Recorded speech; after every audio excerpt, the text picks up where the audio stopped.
Hello दोस्तों, स्वागत है आपका कमाल स्टडी पॉइंट पे। दोस्तों, हमने पिछले वीडियो में देखा है वैदिक सभ्यता, है ना। और वैदिक सभ्यता से भी पहले हमने मोहनजोदड़ो, हड़प्पा ऐसी कुछ चीजें पढ़ ली हैं, इनके बारे में हम जानकारी प्राप्त कर लिए हैं। लेकिन आज का हमारा टॉपिक रहेगा महाजनपदों का उदय, कि महाजनपदों का उदय कहाँ कहाँ से हुआ था, कौन कौन से क्षेत्र से हुआ था। तो महाजनपदों का क्या हुआ था कि बुद्ध के जन्म के पूर्व 6ठी शताब्दी ईसा पूर्व में भारतवर्षों को 16 महाजनपदों में, अलग अलग जनपदों में बांटा गया था। तो 16 महाजनपद तथा उनकी राजधानियां बताना है हमको, और उसके बाद में इसके क्षेत्र, कौन कौन से क्षेत्र के अंतर्गत कौन कौन से जनपद आते हैं और कौन कौन सी राजधानियां आती है ना। तो आज का हमारा यही टॉपिक रहेगा महाजनपदों का उदय, कि महाजनपदों का उदय कौन कौन से अलग अलग भागों में, इसको कौन कौन से भागों में बांटा गया था। तो ये बुद्ध के जन्म के पूर्व 6ठी शताब्दी ईसा पूर्व में भारत को 16 महाजनपदों में बांटा गया था। तो इसके बारे में हम जान लेते हैं कि क्या क्या है। इनमें कुछ जनपद है जो इम्पोर्टेंट है परीक्षा की दृष्टि से, मैं वो भी आपको बता दूंगा कि इनमें से कौन कौन से हैं, लेकिन हमको 16 महाजनपद को पूरे को देखना पड़ेगा, है ना। तो चलो शुरू करते हैं कि 16 महाजनपद कौन कौन से हैं, है ना। तो 16 महाजनपदों में पहला जो जनपद था अंग, है ना। पहला महाजनपद था अंग, जिसकी राजधानी है कौन सी, चंपा, है ना। चंपा जो कि भागलपुर, मुंगेर, है ना, भागलपुर और मुंगई के क्षेत्र, मुंगेर के क्षेत्र तथा जो बिहार राज्य में आता है ना।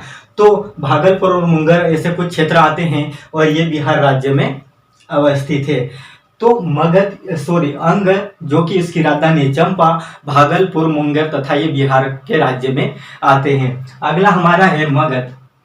मगध जो कि गिरिब्रज एवं राजगृह इसकी राजधानी है ना। तो मगध है ना, मगध जनपद की राजधानी है गिरिब्रज एवं राजगृह, है ना। तो इसके कुछ क्षेत्र आते हैं बिहार तथा पटना, है ना। बिहार तथा पटना के आसपास के कुछ क्षेत्र आते हैं और ये भी बिहार राज्य में स्थित है। अगला हमारा है काशी, है ना। काशी जो कि वाराणसी, है ना, इसकी राजधानी है। काशी महाजनपद की राजधानी वाराणसी है और वाराणसी में ही ये स्थित है। वाराणसी के कुछ आसपास के क्षेत्र भी आएंगे और उसमें उत्तर प्रदेश का राज्य के अंतर्गत ये महाजनपद आता है, कौन सा, काशी। अगला हमारा है वत्स, है ना। वत्स महाजनपद की राजधानी है कौशाम्बी, कौन सी है, वत्स महाजनपद की जो राजधानी है कौशाम्बी, ये आता है इलाहाबाद के आसपास के कुछ क्षेत्र और उत्तर प्रदेश राज्य के अंतर्गत आता है। अगला हमारा है वज्जी महाजनपद की जो राजधानी है वैशाली, विदेह और मिथिला, ये एक ही क्षेत्र है ना। तो वज्जी महाजनपद की जो राजधानी वैशाली, विदेह, मिथिला, इसको इस नाम से जाना जाता है। तो ये इसकी राजधानी है और ये वैशाली तथा मुजफ्फर और दरभंगा के आसपास के कुछ क्षेत्र यहाँ पर भी आ जाते हैं, है ना। अगला हमारा है कौशल जो कि श्रावस्ती, है ना। कौशल महाजनपद की राजधानी थी श्रावस्ती में फैजाबाद तथा गोंडा और कुछ ऐसा आसपास के क्षेत्र आएंगे और ये भी उत्तर प्रदेश राज्य में स्थित है। अगला हमारा है अवंती, है ना। अवंती जो कि उज्जैन जिसको महिष्मती के नाम से भी जानते हैं। तो ये उज्जैन के कुछ क्षेत्र आएंगे, उज्जैन के अंतर्गत महिष्मती, है ना। तो ये भी उज्जैन एक संभाग है हमारा मध्य प्रदेश का। तो उज्जैन महिष्मती ये इसकी राजधानी रही और मालवा के क्षेत्र तथा ये मध्य प्रदेश राज्य में स्थित है ना। तो उज्जैन महिष्मती जो कि मालवा के क्षेत्र में आता है और ये मध्य प्रदेश राज्य में स्थित है, अवंती, है ना। उसके बाद में मल्ल महाजनपद जिसकी राजधानी है कुशावती जो कि देवरिया, बस्ती एवं गोरखपुर के आसपास के क्षेत्र आएंगे और ये भी उत्तर प्रदेश राज्य में स्थित है। अगला हमारा है पंचाल जो कि पंचाल की राजधानी है अहिच्छत्र जिसको काम्पिल्य के नाम से भी जाना जाता है। तो अहिच्छत्र काम्पिल्य इसकी राजधानी थी और ये पांचाल महाजनपद इसकी राजधानी अहिच्छत्र काम्पिल्य, और इसके जो क्षेत्र आते हैं बरेली, बदायूं और फर्रुखाबाद, है ना। बरेली, बदायूं, फर्रुखाबाद और उसके आसपास के क्षेत्र तथा उत्तर प्रदेश राज्य में ये स्थित है ना।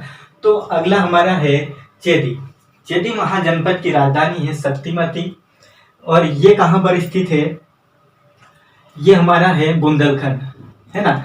बुंदेलखंड के क्षेत्र आएंगे और बुंदेलखंड के क्षेत्र ये कहाँ पर है, उत्तर प्रदेश में स्थित है। अगला हमारा है कुरु, है ना।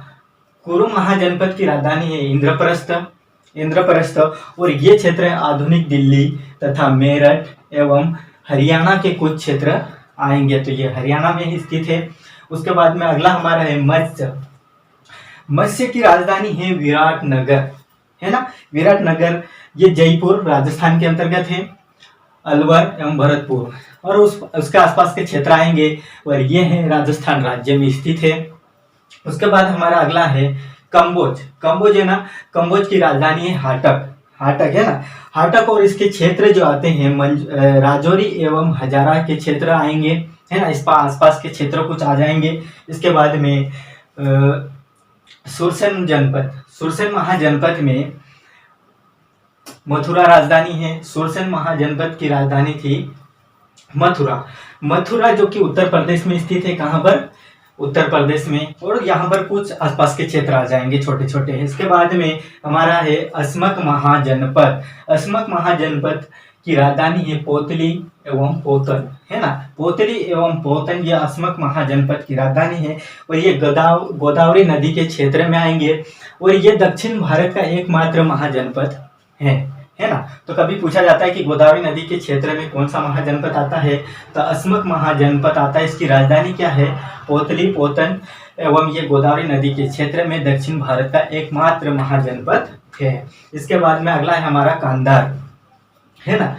कांधार ये जिसकी राजधानी है तक्षशिला और ये रावलपिंडी पेशावर, है ना। रावलपिंडी तथा पेशावर और ये पाकिस्तान में स्थित है ना।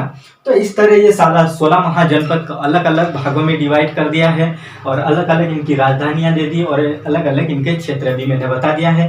तो इसमें से आपको कौन कौन से इंपॉर्टेंट याद रखना है, पहला है अंग, दूसरा मगध काशी, है ना। और वज्जी को भी याद रख लेना, एक कौशल तथा ये अवंती, है ना। उसके बाद में हमारा है चेदी, है ना। तो हम यहाँ पर निशान लगा दे रहे हैं, एक ये अंग, मगध, काशी,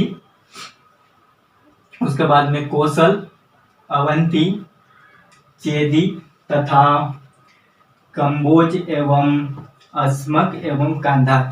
तो कितने क्षेत्र आ रहे हैं, 1 2 3 4 5 6 7 8 9। एक बार और रिवाइज कर देता हूँ, अंग, मगध, काशी, उसके बाद में कौशल, अवंती, चेदी, कंबोज एवं अस्मक एवं कांधार, है ना। ये ऐसे कुछ इंपॉर्टेंट है, इनके क्षेत्र, इसकी राजधानियां याद रख लेना और उसके बाद में इसके कुछ क्षेत्र आपको ज्यादातर इसमें कुछ नहीं याद रखना है, इसके राज्य वगैरह याद रख लेना है और इनकी जो राजधानी है ना, जो जितने भी एरो मैंने लगाए हैं ये इंपॉर्टेंट क्वेश्चन है, ये एग्जाम में आ सकते हैं, तो इनको अच्छी तरह से याद रख लीजिए। तो आगे मिलते हैं हम, है ना, किसी दूसरे टॉपिक के साथ मिलते हैं और ये हमारा महाजनपद यहीं पर समाप्त तो होते हैं और मिलते हैं अगले वीडियो के साथ। तो थैंक यू दोस्तों, आज के लिए इतना ही और आप सभी को होली की हार्दिक हार्दिक बधाई हो और आप सब खुशी से होली मनाइए। उसके बाद और पढ़ते जाइए, मेरे टॉपिक डेली आते जाएंगे अभी, है ना। एक भी दिन मेरे वीडियो मिस नहीं होंगे।